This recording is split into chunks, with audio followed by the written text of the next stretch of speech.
Hi there, welcome. I'm Steve, and today I'm going to talk about something interesting. This time, birds.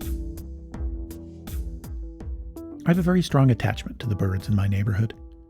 We're lucky to live in an older residential area, surrounded by green space and populated with mature trees. So there's a healthy and pretty typical mix of local backyard birds for southeast Ontario and southwest Quebec. I've always been an enthusiastic, but frankly terrible, amateur naturalist. I find it impossible to remember the key features to reliably identify bird species by sight or by sound.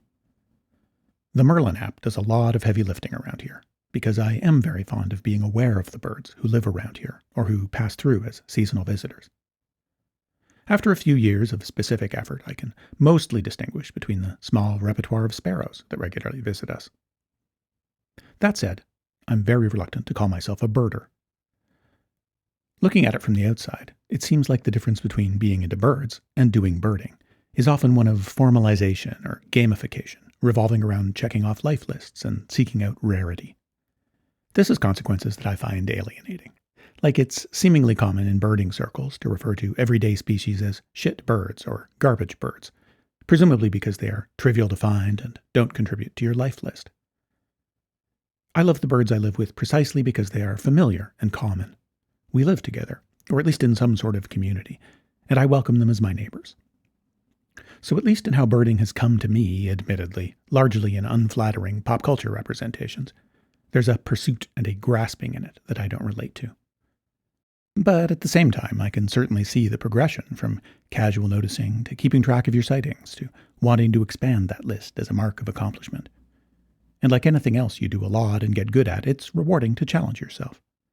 I mean, ornithology as a science evolved from the acquisitive and destructive killing and collecting of specimens to detailed and extensive field observations, precisely thanks to systemic and even obsessive curiosity. Unsurprisingly, birders have long created taxonomies of birders.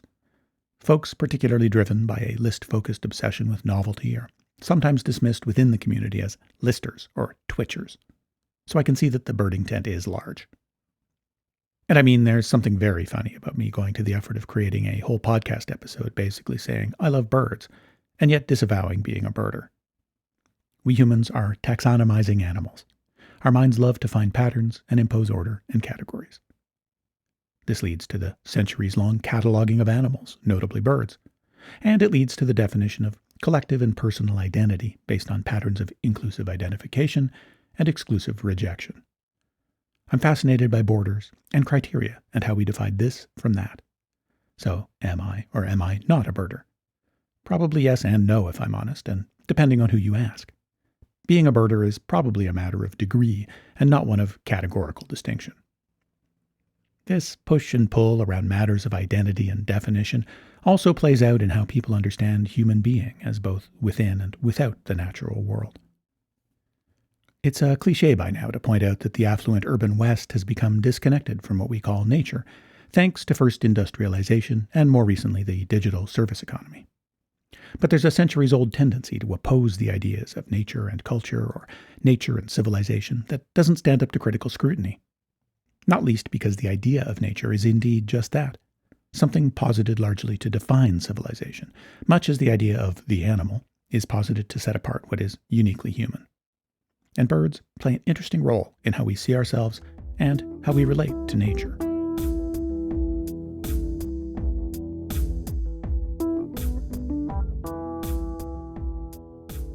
For Aristotle, birds were one of the non-human species closest to us. They are bipedal, they use song to communicate, and they are capable of learning. These similarities are noted, however, along the way to arguing that human beings are distinct, unique, and elevated over the rest of nature. For millennia, human efforts at defining the human have tended to make us an exception, often to justify our cruelty or our consumption of other animals.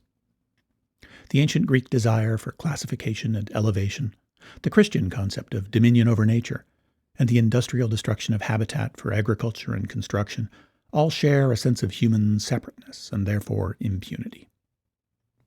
I find the similarities between ourselves and birds a compelling way to break down some of that sense of apartness, which I find arrogant and isolating as well as unscientific and harmful.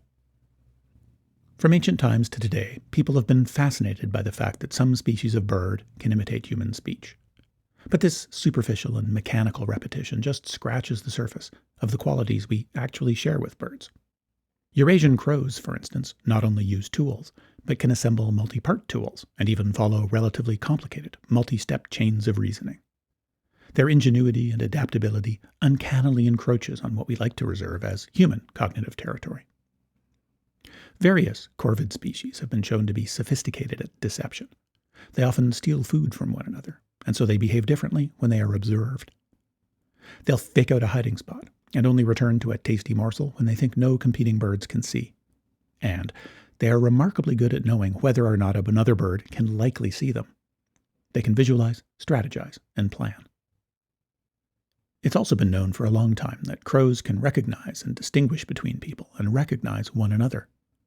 This, and their ability to imagine what another bird can see or know, suggests that they have a theory of mind, meaning they can see themselves as individuals and can also imagine themselves in another creature's position. This is definitely the sort of thing we humans like to think that we are uniquely gifted with. Another example. The fact that birds learn has been known for thousands of years. Some birds sing instinctively, but lots, including many species of sparrow, have to learn songs. They can be taught new and unusual songs that they then pass along and perpetuate. Chickadees across North America have very similar songs, but there are regionally distinct variations. There are even variants inaudible to human perception, but that birds recognize and react to as different.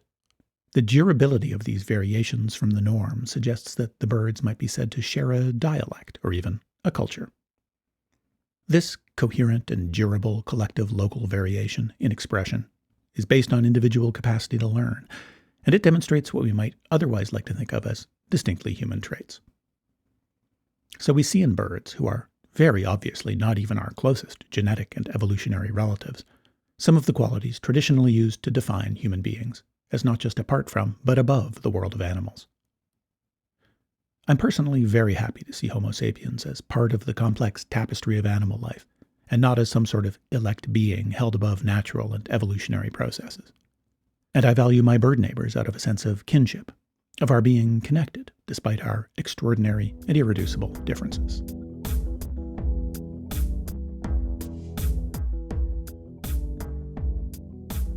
People have strong opinions about different species of birds.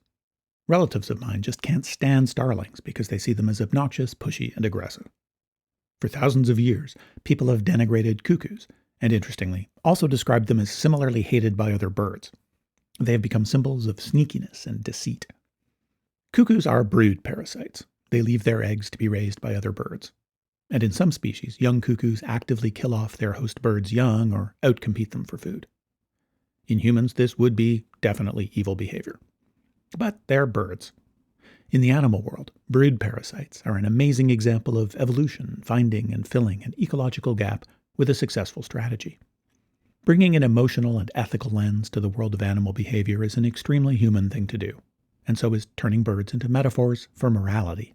Birds figure strongly in fables and stories meant to teach ethical and social lessons, especially in terms of gender identity and norms around romance and reproduction. Birds are everywhere in this area. The term cuckold, and its modern contraction, cuck, refer to cuckoos and their practice of laying eggs in other birds' nests. Storks are associated with birth in the common image of a stork delivering a baby. Swans are a common poetic ideal of enduring monogamous love, but lots of birds are used to fulfill that narrative function. Because people love to point to birds as an example of heterosexual coupling and parenting as somehow just natural. And superficially, birds do indeed, by a vast majority, operate in pairs to raise young. In bird biology, this is referred to as social monogamy, because it refers to their practices in rearing the young, which can be quite different to how they were conceived. Few birds are genetically monogamous. Even in iconically monogamous species, such as the northern cardinal, which engage in the genuinely charming practice of feeding one another, there is evidence that both male and female birds breed outside the mate pairing. So the young being raised by a pair of socially monogamous parents aren't necessarily the genetic offspring of the male bird. And even within systems of social monogamy, there is a lot of variation in what that actually means in practice. Birds may pair up for life or just a season. There is a huge range of roles in how pairs divide up rearing behaviour, including participating in shared collective parenting, as in the Canada goose. Historically, we have had to go to great lengths to ignore this variation, to position birds as romantic and sexual icons, because even social monogamy is actually quite rare in the animal kingdom. We have to try really hard to find examples of mating and parenting that meet the largely religious model of lifelong coupled heterosexual fidelity. We have to really cherry-pick the natural world to land on birds in the first place, and then we have to ignore most birds to hold them up as an example of exclusive coupling as a natural norm. There's a constant and impossible desire to give cultural practices such as marriage the weight of biological necessity. We seem to want to find justifications in the natural, in nature, for our beliefs as a matter of necessity and not as contingent processes that always have a history and could always, and have been, different. If you want to say lifelong hetero-coupling is natural, just look at this example. You have to have left out literally thousands of counterexamples that are no less natural. Nature contains a genuinely astonishing range of reproductive systems, of baffling complexity, and even some degree of horror.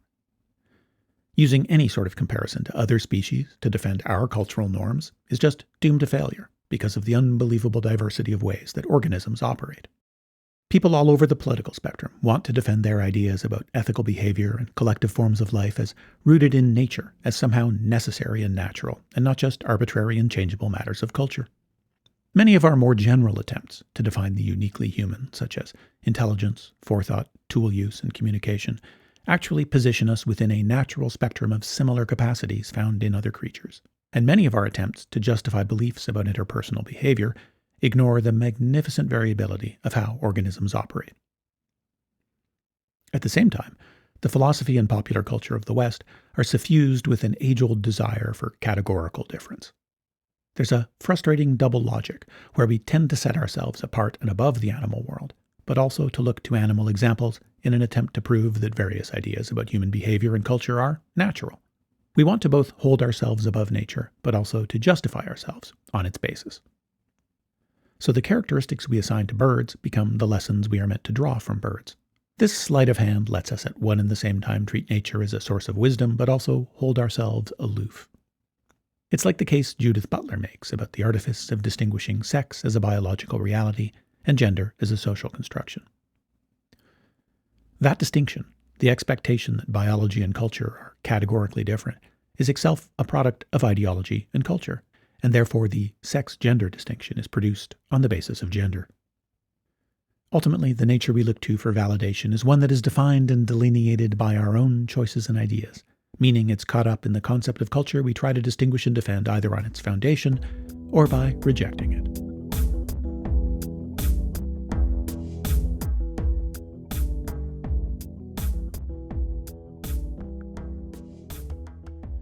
On a more individual level, these similarities with humans mean that birds share with us a certain amount of recognizable behavior.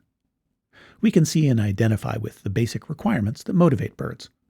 They need food, shelter, and companionship. Almost everything about how they go about these goals is alien to us, but we can relate to their fundamental drives and orientation toward the world, no matter how far apart we are in basic form and function. We share a lot with birds. We are warm-blooded and social. We hunger and we lust. We need food and shelter. And yet we are so very different. That difference is a major source of the wonder that birds offer. Their flight, their quickness, their impossibly light and fragile bodies. I mean, they fly. That's no doubt a huge part of their appeal, and why they have figured so powerfully in culture and religion through the millennia. They are animals who are not entirely of the earth and revel in seemingly effortless three-dimensional freedom. As a result of being adapted to flight, they have astonishingly fast perceptions and reactions. Their nervous systems are not only much smaller than ours, but are also more efficiently and densely structured. That, plus very high metabolic rates, means they operate in permanent fast-forward. Their twitchy movements seem impossibly rapid. A small songbird can fully turn 180 degrees in the blink of an eye. They can fly at high speed into what looks like an impossibly dense cedar hedge and just vanish. In birds, we tend to find this stuff charming or amazing. They move in ways that are kind of uncanny but not disturbing. Similar movements in other kinds of creatures, say insects or reptiles or the odd life forms of the ocean deep, are disconcerting and even scary. On paper, birds are almost as different from us as lizards are, but most of us react to these families of animals viscerally differently. Especially interesting since, according to one version of taxonomic classification, birds are part of the Sauropsida clade, along with lizards and snakes. But humans have evolved with a broadly cross-cultural fear of the scaly and the cold-blooded, likely because these creatures can be fatally poisonous. Birds, on the other hand, have historically been our prey rather than our assassins. They also behave very differently. They are avoidant, where scorpions and rattlesnakes are often defiantly uncaring or downright aggressive. So our capacity for delight and fascination in the avian is partly a product of life and death forces that have shaped our species over a couple of million years of hominid evolution. We are latecomers here compared to birds, who are our older cousins by about 150 million years. They are a tiny, feathered, fragile legacy of the age of dinosaurs. So really, we evolved in a world of birds. And as far back as we can see, birds have been a key element in human life, as prey, as decoration, as psychopomps or omens. They have been messengers of the gods. They have been breakfast. They have been clothing. From before the beginning, birds have shaped what it means to be human.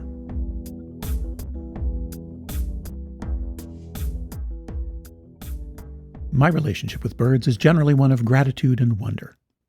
This arises, I think, from the serendipity of encountering them. They could very easily be elsewhere, and yet here we are, sharing space and time. Part of my not being a birder means that I'm relatively passive in my practice of relating to birds. I might bring binoculars on a hike, but I'm not motivated to hike by the pursuit of a sighting. So my relationship with birds inheres more in wonder that they come to me than them being wonders that I seek out. Birds fascinate me partly because of this sense of neighborliness, of sharing space with non-human creatures. Bird encounters are always happenstance. They're more likely in some times and places.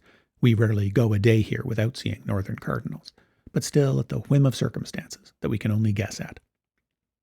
But of course, none of this is fully happenstance. My yard, town, and regional environment are all products of centuries of colonialism and industrialization that have been largely catastrophic for birds. And especially in urban settings, however pastoral, we have radically changed the shape and rhythm of animal life. Despite their enviable three-dimensional freedom of movement, we have created a sphere of influence that profoundly affects the spontaneous appearance of our bird relations. Human activity is causing an astonishing number of bird species extinctions, but we also less dramatically and pervasively affect the distribution of birds. Urban development helps determine what birds present themselves as my neighbors. We have a fair number of crows living nearby. I love them. So dramatic, foolish, curious, obviously intelligent. But we have crow neighbors because they have adapted well to human infrastructure and society, whereas their number one predator, owls, hasn't. Owls just can't tolerate the disruption and noise. And so, I share my world with crows. We find ourselves meeting in a world that has been profoundly shaped by human needs and choices. Living in relationship with birds means remembering that we are never disconnected from ecology. Even if our lives are mostly lived on pavement and public transit, we take our part in the constant play of life and earth and water and air. It means approaching the world as interconnected and serendipitous. I can plant bird-friendly trees and bushes and maintain clean and welcoming feeders and bird baths, but nothing will make a flock of cedar waxwings appear. There are ebbs and flows in the lives of birds. They fall prey to cats and windows and other birds. Every bird that arrives, however common, does so uniquely and unpredictably. It's a gift every time. Thanks for listening. Something Interesting is an audio essay anthology about how it's strange and complicated to be a person in the world. It explores the philosophical, the political, and the personal. This podcast was written, recorded, and produced by me, Steve McCullough. Check the show notes for further reading and music and art credits. Please direct all correspondence to thesomethingInterestingpod@gmail.com. And may your days be full of interesting somethings.